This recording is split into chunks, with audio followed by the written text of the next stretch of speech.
and welcome to the latest episode of the Indulge podcast. This is Muskan Khullar, and today we have with us Michelin star chef Adriano Baldassarre. He comes from the city that I've adored ever since I've watched Eat, Pray, Love. For him, food is not survival, it is much more than that. And today, we plan to uncover it. Hi, sir. I So, you were awarded the Michelin star when you were 27. 27. And it's a time when a lot of us, we're still clueless about the career that we want to pursue. How did you know that food is your passion? What inspired you? I was kid, and in my family, every my grandmother, both my mother also. So we always have lots of banqueting at home. No? Okay. Like means Sunday happiness, good food always around. My grandfather and grandmother was like agriculture, so they introduced me to the love for the land, the passion, and I start to grow up this. I don't know, maybe it was something inside, and basically I'm the first in family to work on this line. Pursue food. Yes, Okay. to work in the hospitality, and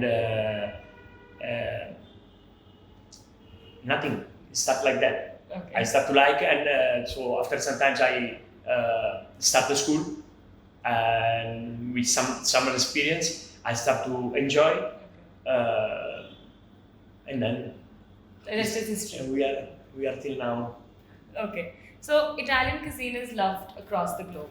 What do you think is the one thing that makes it so unique? The Italian food. Yeah.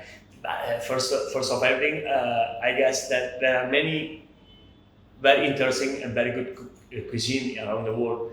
But what actually make the difference in Italy are ingredients. And what's the secret ingredient? There's no secret ingredient. Just so Italian food is basically based on the flavor of the food, the Okay. ingredient itself. So you like you put in you put in a dish, you cut a tomato, put in a plate, a slice of garlic, a piece of garlic, 2 leaves of basil, drop of oil, Okay. just a pinch of salt, and you are dreaming. No, this happen only in Italy.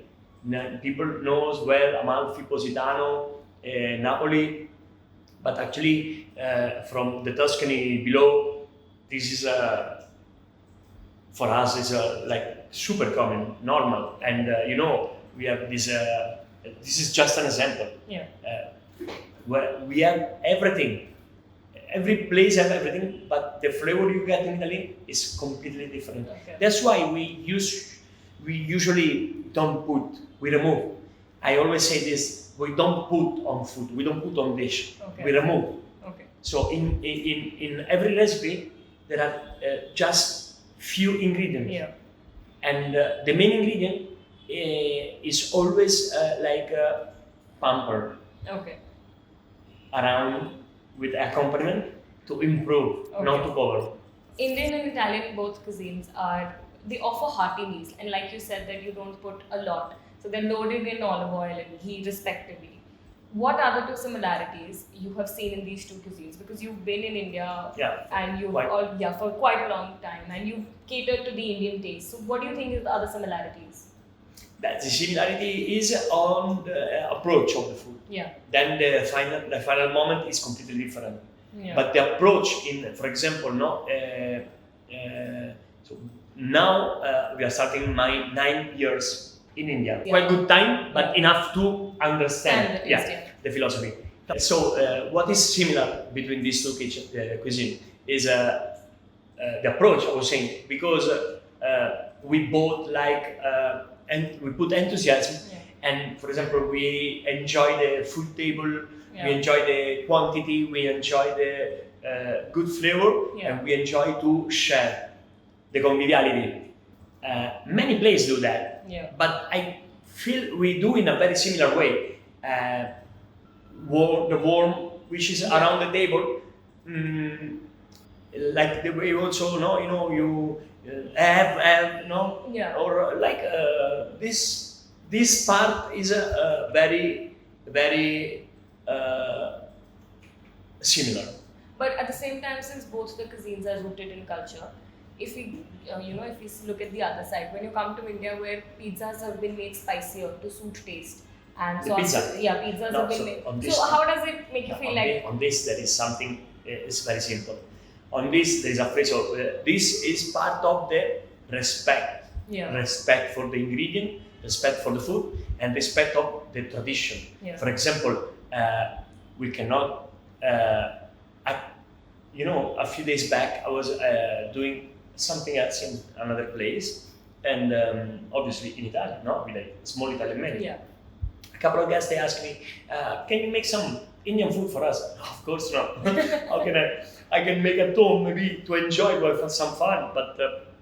But to make it from scratch. You want to enjoy, you learn enjoy. So this is basically what I want to say, that if you are making something which is not on your culture, Yeah. is not coming out from your inside, Yeah. from your nature. So you have to listen, and you have to stay with a person, in this case the pizza, you have to stay with an Italian one, Yeah. who is able and has the knowledge to do that. That's why I always say, when I'm here, anytime I see a pizza, one Italian pizzaiolo dai. So you like to stay true to the ingredients. Sorry? You like to stay. I mean, you like that you're staying true to the ingredients. No, but when the guest asks me for a pizza with chicken, obviously I never make. It doesn't exist. Okay. Obviously, it doesn't exist. We have to maintain the tradition. If we want to do a contemporary pizzeria, but before we have to understand the pizza, Yeah. then we can slowly go through the contemporaneity, Yeah, The it's con- a the contemporary taste. the contemporary philosophy or the creativity. But before, first of all, we have to understand how pizza is. Yeah. That's why I told you, before. When anytime I see one pizza, Yeah. one Italian pizza, I die, because it's not a pizza. Okay. We can't call pizza. Pizza need respect. Yeah. Pizza need respect because it's the most famous Italian dish Yeah. out of Italy in the entire world. Yeah. So, So, speaking about every- the entire world being yeah. attracted to. Actually, every dish need respect. Yeah. Not for every country, but the question was about the pizza, so that's why I'm answering. So I mean, the entire country being attracted to the Italian pizza as we speak. So and in pizza. And I'm happy that slowly people are understanding the pizza napoletana, yeah. and slowly going out of this thin and crispy, this sometimes kind of request that don't give us the opportunity to improve the Yeah. level, showing off what actually really is. Yeah. And sometimes, you know what happened? For example, you come abroad, you enjoy, you go to a pizzeria in Naples, Yeah. they give you the pizza,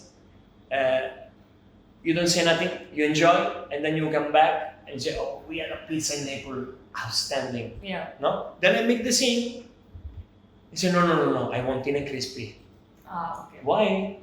So, that's what I mean, maintain and respect the tradition. Yeah. Has to be, if you tell me, for example, how many great Indian restaurants are in Rome? No one. Yeah. No one. I can easily tell you, because the culture is not so involved, Yeah. and it's not like in London where you find and very good. In Rome, you don't have that amount of restaurant, first, and second, the few are very average. But Yeah. I can tell you, after many years in India, no? That they're average. Can you see? Yeah, can you imagine? I go to a place, and it's possible. Yeah. And the arrogance has to be avoided. The arrogance, no? I was having this lunch. Yeah. The arrogance was the main ingredient on the table, and this is something we had to avoid all around the world. So the arrogance is that I might go to an Indian restaurant in Italy or in Rome, and maybe the chef start to say something, Yeah. and maybe underestimating because I'm Roman. No? Yeah. So like I'm Gora here, and I'm gonna there also. No, I'm going everywhere. So anyway, that's the problem, no? Because maybe they think, no, we do Indian food, and maybe I more Indian authentic than him, no? Yeah. You understand? That's the problem Yeah. sometimes, the underestimation. So, since we're talking about Italian cuisine attracting the world, one reference that comes to our mind for all of us is Eat, Pray, Love. Elizabeth Gilbert had what is called the cupcakes on the belly. Do you Yeah. think Italian food now has become a little more sustainable and healthier? Yeah, actually, I had to tell you, I read before this question because I could have read before to start, and the first thing it came in my mind. Okay, first, Eat, Pray, Love is a movie that I love very much. But in terms of how the Italian food has become more healthy, Yeah. I feel that I can say easily that Italian food is becoming a little bit more light in terms of way to cook. Okay. Because but this is not in Italy, this is all around the world. Our parents, our grandparents Yeah. used to work hard, used to work the land. Yeah. It was another kind of consume or necessity. Yeah. Necessity for the body. We don't have this kind of necessity, and we have to maintain ourselves. Yeah. And the society is improving this lifestyle, Yeah. even in the food, in the kitchen. That's why every cuisine is becoming more healthy, more light. Obviously, if you ask me in terms of Italian in particular, I can tell you that Italian cuisine is basically the Mediterranean cuisine for excellence. So, have you ever seen a big quantity of fat Italian? Yeah. It doesn't I've exist. never, yeah. So, I mean, The portions are smaller and like the people like to. no, but a question that every time in India people ask me, guests ask me, are usually about pasta and pizza and the bread also. Because how is possible that you have this amount of you eat so much bread, so much pizza, so much pasta, and you are so thin? No, Yeah. it's because you have to maintain. No, first it's not only diet. Yeah. No. Sometimes you have to move your hands a little bit also, no? So it's something in the between. But what is also important is that the variety, no? The variety. So a little bit of this, little bit of this, little bit of this, and not daily this. And about Elizabeth, you focus, I guess, in the wrong moment of the movie. Because actually, when she's in Italy, she's having a nice slice of pizza in Naples, and she mentioned that I'm having a beautiful relationship with my pizza, and I'm loving it. Yeah. So it's actually much different than a cupcake. This nice slice of pizza. Italian food is not about flamboyance, whereas the plating techniques that you sometimes have to do to cater to your audience, they need to have that kind of grandeur, that they need to have that kind of presentation. How do you maintain that balance? In Italy? In general, I mean, even in India. the kitchen. Yeah, in the kitchen. This is there are three ingredients: love, passion, and be involved in what you are doing. That's how you maintain. People who doesn't have these three ingredients can't work in the kitchen. Okay. Because you are missing the main. You can only touch ingredient. But if you miss the ingredient inside of your person, in your attitude, you are only touching ingredient. So with that, we come to the last segment of our show, which is the quick five. So it's like a rapid fire. We'll ask you 5 questions, and whatever comes to your mind, you have to instantly answer. Okay. So what's your favorite Indian spice? Green cardamom. Okay. What's your favorite Italian ingredient? Basil. And These are similar. basil. The green cardamom is the basil of India.